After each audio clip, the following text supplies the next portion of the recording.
Well, quite a lot has been happening in the electricity sector, and let's talk to Sunday Oduton, who is the Executive Director, Research and Advocacy at the Association of Nigeria Electricity Distributors, to get a sense of what actually is going on and how they've been reacting to it. Good morning to you, Mr. Oduton. It's great to have you on the program today. Good morning. Good morning. It's a pleasure. Well, it's good to mention that Mr. Oduton joins us live from our Abuja studios. Mr. Oduton, quite a lot has happened in the electricity market. Let's start with Monday. Now, on Monday, the association came out with an advertorial reacting to a recent intervention into that sector. About 701 billion naira was approved by the federal government as intervention to boost power generation. This is a welcome development.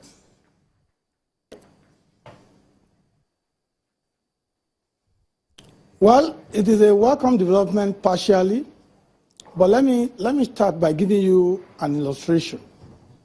A man has a big wound on his leg, a big wound, and a doctor comes around and then puts a small plaster which covers the top part of the wound, 1/4 of that wound size. And the doctor says, go home, your wound has been healed. The question to be asked, has the wound been healed?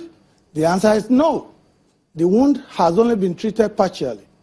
So what has happened in the power sector in terms of this intervention by the federal government is just a partial solution, which will even worsen the situation with time, because you don't deal with the upstream and neglect the downstream.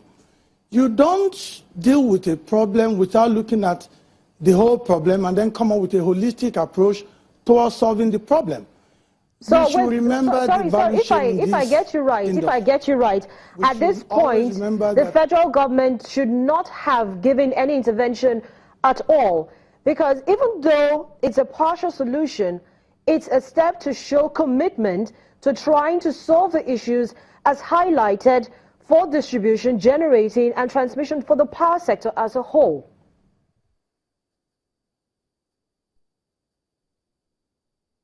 No, what I'm saying is that it is a welcome development that they've done this, but we're saying that what they have done now is too little, too partial, problem not being solved, just solving a part of the problem.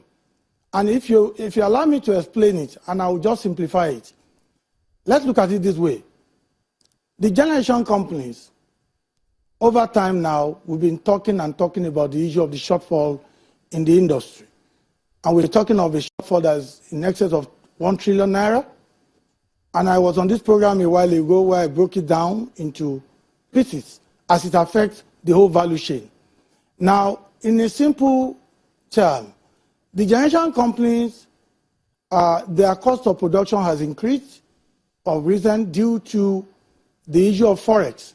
So the invoice that they send down to all through embed has gone up. Whereas in the case of those of us in the downstream, the distributors, our tariff, which is the pricing of the product, has not changed since February 2016. It was actually fixed in December 2015 when the exchange rate was 197 naira to $1. So, which means by this time, when it has gone up so much, the generation companies keep buying gas at the prevalent exchange rate. Those are the gas plant, those gas turbine generation plants. So the invoice they send down to us has gone up. So an example is this: I'm being made to buy a product at 68 naira per kilowatt hour. My tariff, which is what I'm allowed to pass on to the end user, is maximum of 31 naira 50 kobo. The question now is, what happened to the difference between 31 naira 50 kobo and 68 naira? If nobody is talking about that, even when you now do some kind of magic to improve generation upstream, and you have not done anything, to deal with the shortfall downstream. It will worsen the situation because what it means is that I'm going to be getting more energy, which I'm buying at 68 naira but still selling at 31 naira 50 kobo. So unless and until this is dealt with, we're just looking the other way, pretending that all is well. But I can assure you that all is not well. But in trying to address this, why doesn't the association look at it as a stopgap measure? Yes, it might be a small intervention at this time, but it is to show commitment that the federal government is ready to address all of this. But then again, in terms of engaging the Ministry of Power Works and Housing, in what ways has the association taken this up, particularly in the aspect of reviewing tariffs again?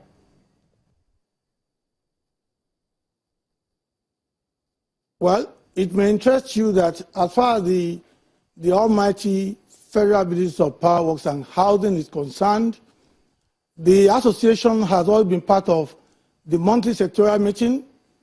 The ninth one, number 9, that we held with them in Sokoto was the same week when we took out an advert informing Nigerians that MDA debt were yet to be paid. For that reason, another reason that we're yet to be told, the Honorable Minister threw us out of the meeting and we were banned from attending the meeting. So if you have your children inside the house where you can discuss and talk about issues, lock the door and talk about it, but you now throw one of the children out and say you are not a stakeholder, then where is the basis for whatever discussion? That is the truth. But the point we are making here is that the action is commendable, what they have done on the 701 billion. We're just trying to make it clear that we need to look at the problem in a holistic way. I'm still saying, are there, and that's the question, are there shortfall in the system? The answer is yes. Let somebody come and say there's no shortfall. That's one. Number 2, has this intervention addressed the shortfall? The answer is not really. Partially, but not really. Now, the question is, should we continue to buy a product for 68 naira and be selling for 31 naira 50 kobo? The answer is no, we cannot continue. If we continue to do that, it will only worsen the situation. That's what we're saying. We're not saying the government has not done well by starting this, but we should stop this idea of the typical Nigerian government method and magic since 1960, whereby instead of solving the problem holistically, we take one step and we say, take this one now, this is just enough for now. And then we sit back. You see, it is how we solve the problem in the power sector or not. And whether we like it or not, people need to understand that the power sector is the most important sector in this economy and any other economy. If you don't fix power, you cannot fix the economy. That is the truth, and that is what we're saying.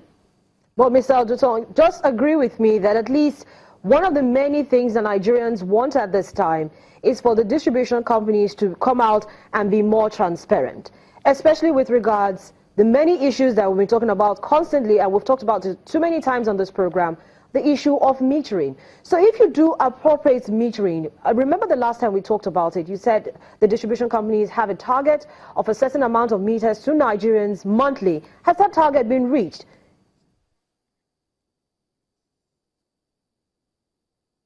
Thank you very much, Harriet. Let's be honest here, and the issue of transparency is not, the issue is not that of transparency. Let me first of all say, we've had some people saying that the discos are not transparent. The discos operate with a license issued by a regulator in a very heavily regulated industry, where even all our accounts are audited, and our books are opened from time to time, both by BPE and by NEC, our regulator. BPE has a director on our board. So, and I expect, and I should think, they should be doing their work in the interest of the federal government and the interest of Nigerians, not in our interests alone. That's one. Number 2, talking about metering. I've repeated this. This is a simple thing. How do we meter? Okay, let me give you an example. The CAPEX, the capital expenditure allowed for all the discos in 5 years is 306 billion naira. Out of this, to meter according to NEC, there are 2.9 million Nigerians households yet unmetered. So to meter these 2.9 million households, you need 153 billion naira. That is when you assume that 1 meter costs about 53,000 naira. It's more than that now anyway. You need at least 153 billion naira. If you take that one out of the 306, and this 366 billion naira include money required for network expansion, replacement of equipment, purchase of transformer, repair of transformer, and all of this huge work to be done, including metering. How can you do it? It can't happen. It can only happen if the product is appropriately priced. And we are not saying that you have to, you see, if the government cannot boldly face their own electorate and say, this price needs to go up, there's an alternative. The alternative is for them to put something in place, like we keep on saying that why should the discos be the only one bearing the risk for the whole industry? So why can't we put in place something that will at least address this shortfall issue? And I repeat, I cannot be buying a product for 68 naira and I'm selling at 31 naira 50 kobo, and you are expecting me to provide meter, to provide magic, to do a lot of other things. That is not possible. That would not happen. So it is a question of, and I cannot borrow money. Why can't I borrow money? I cannot borrow money because my business is not bankable. Because no lender is willing to lend me money because all the deficits of the industry are carried on my books. They are on the DISCO books. Why should it be the DISCO alone carrying all these risk for the whole industry? But so unless and until we address the downstream issues, you cannot, and the TCN is another issue. Even when you increase generation. We need to have a proper closure on this sector. We need to have a situation where it doesn't seem as if we keep going back and forth on the matter. We need to have a proper plan.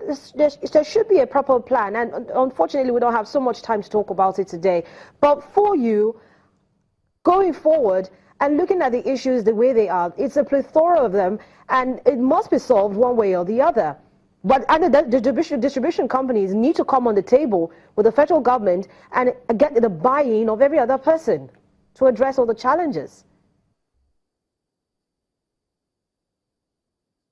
We urge the media to please help us to appeal to the federal government, beginning with the Honorable Minister of Power Works and Housing, to please sit down with the distribution companies, the transmission company, and the generation company together and look at the issues and how we can solve the issues.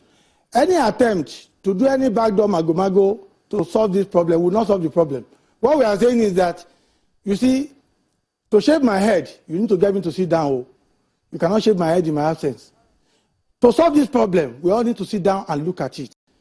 You see, we are not a parastatal of government, and that needs to be understood. All right, Mr. Sunday Oduton, Executive Director, Research and Advocacy Association of Nigerian Electricity Distributors. Thank you so much for joining us on the program today. You joined us live from our Abuja studios. Business Morning continues after now. Stay with us.